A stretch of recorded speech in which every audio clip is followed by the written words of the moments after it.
आज हम बात कर रहे हैं भाद्रपद के महीने की।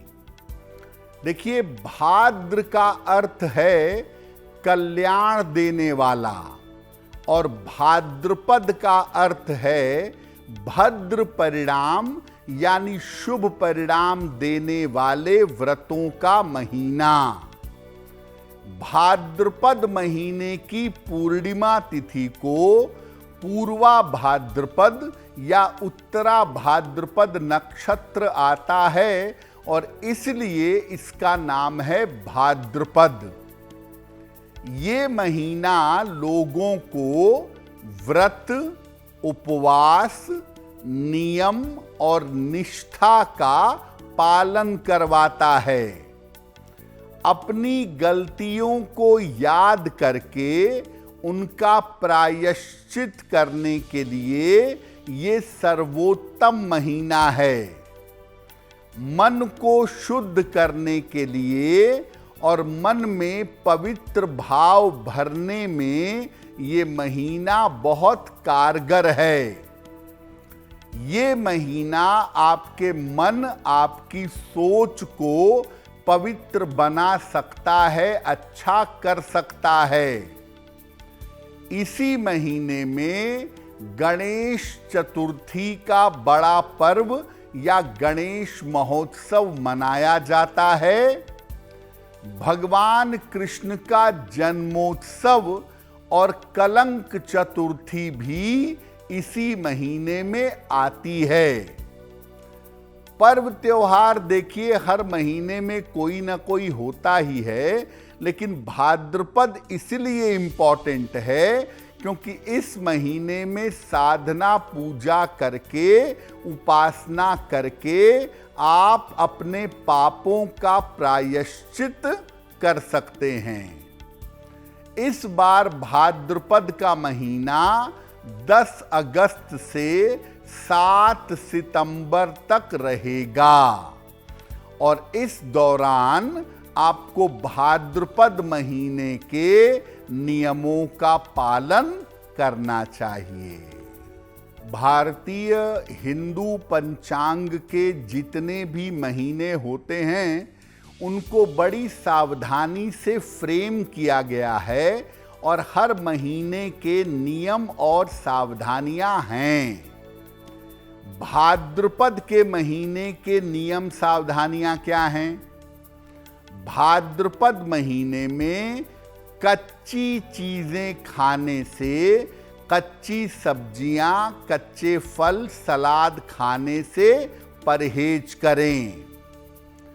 भाद्रपद के महीने में दही का प्रयोग करना पूरी तरीके से वर्जित है। भाद्रपद में दही का प्रयोग ना करें। इस महीने में रक्तचाप बढ़ने की, ब्लड प्रेशर बढ़ने की संभावना होती है, इसका ध्यान रखना चाहिए। शीतल जल से दोनों समय स्नान करें ताकि आलस्य दूर हो सके। मुख्यतः भाद्रपद के महीने में आलस्य बहुत होता है। भगवान कृष्ण को तुलसी दल अर्पित करना चाहिए और तुलसी दल को, तुलसी के पत्ते को चाय या दूध में उबाल करके अगर आप पिएं तो आपका एनर्जी लेवल बना रहेगा, आप बार बार बीमार नहीं पड़ेंगे। तो आपको शुरू में बताया कि भारत के हिंदू परंपरा के हर महीने में कोई ना कोई महत्वपूर्ण पर्व और त्योहार आता है। भाद्रपद में कौन से पर्व त्योहार हैं? भाद्रपद के महीने में गणेश चतुर्थी और गणेश महोत्सव का पर्व मनाया जाता है। बहुत बड़ा पर्व है गणेश महोत्सव का। इसी महीने में भगवान श्री कृष्ण, श्री बलराम और भगवती राधा का जन्मोत्सव भी आता है। इसी महीने में महिलाओं के सौभाग्य का पर्व हरितालिका तीज भी आता है। इसी महीने में अनंत पुण्य प्राप्त करने का पर्व अनंत चतुर्दशी भी मनाया जाता है और इसके अलावा कलंक चतुर्दशी भी रहती है। मोटे तौर से भाद्रपद के महीने में आप भगवान कृष्ण की अधिक से अधिक उपासना करके या गणपति गजानन की अधिक से अधिक उपासना करके विशेष लाभ प्राप्त कर सकते हैं। और जैसा हम आपको लगातार बता रहे हैं कि भाद्रपद में पूजा उपासना साधना करने से पापों का क्षय होता है। भाद्रपद के महीने में अगर आप पूजा उपासना साधना करें तो भगवान कृष्ण की कृपा आपको मिलेगी। कैसे? इस महीने में वैसे तो दही का प्रयोग वर्जित है, लेकिन अगर पूरे महीने आप भगवान कृष्ण को पंचामृत से स्नान कराएं तो तमाम कामनाएं आपकी पूरी हो सकती हैं। खास तौर से जन्माष्टमी वाले दिन भगवान कृष्ण को पंचामृत से स्नान कराना चाहिए। जिन लोगों को संतान सुख नहीं है, उन लोगों को इस महीने में या तो भगवान कृष्ण का जन्म कराना चाहिए, जन्मोत्सव मनाना चाहिए, या भगवान कृष्ण के जन्मोत्सव में शामिल होना चाहिए। इस महीने आत्मविश्वास को बढ़ाने के लिए श्रीमद् भगवत गीता का पाठ बहुत अच्छा रहता है, शुभ परिणाम देता है। भाद्रपद के महीने में आप अपने घर में लड्डू गोपाल की और शंख की स्थापना करें, इससे धन और संपन्नता आती है।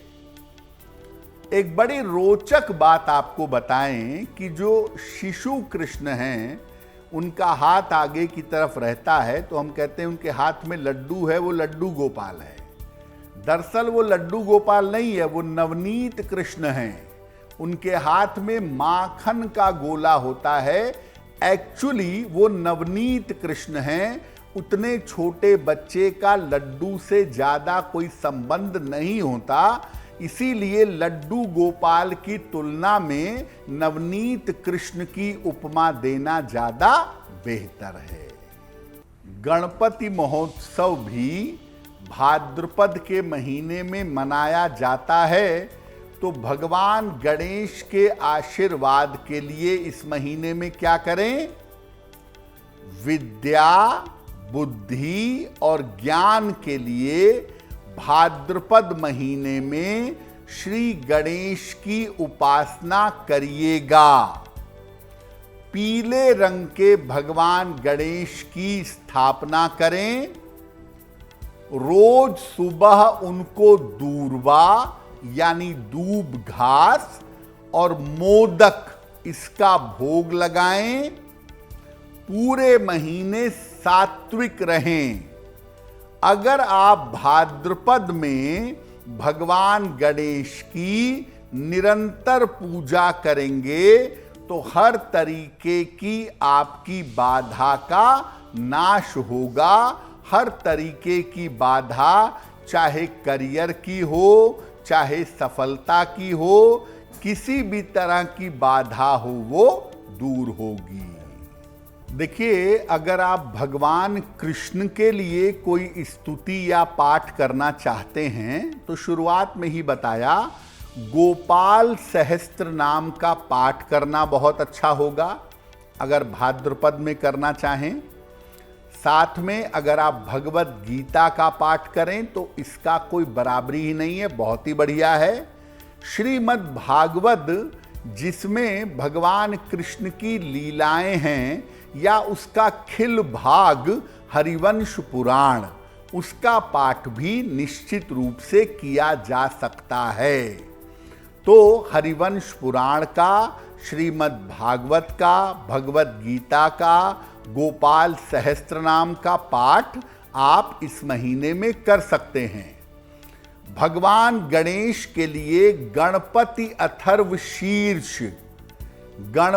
अथर्व शीर्ष का पाठ नित्य प्रातः कर सकते हैं। जिन लोगों को संतान चाहिए वो निश्चित रूप से संतान गणपति स्तोत्र का पाठ कर सकते हैं। और जिनके जीवन में दिक्कतें बहुत हैं, कष्ट बहुत हैं, वो संकट नाशन गणपति स्तोत्र का पाठ कर सकते हैं। तो आपकी जैसी श्रद्धा, जैसा आपका भरोसा और जैसी आपकी आवश्यकता है, उसके हिसाब से आप भाद्रपद के महीने में भगवान कृष्ण या भगवान गणेश की अपने रुचि के अनुसार स्तुति कर सकते हैं। अगर आप मुझसे जुड़ करके अपनी समस्याओं का समाधान चाहते हैं और चाहते हैं कि आपकी समस्याओं को ज्योतिष के माध्यम से सुलझाया जाए, तो आप हमसे संपर्क कर सकते हैं, जुड़ सकते हैं एस्ट्रो तक पर।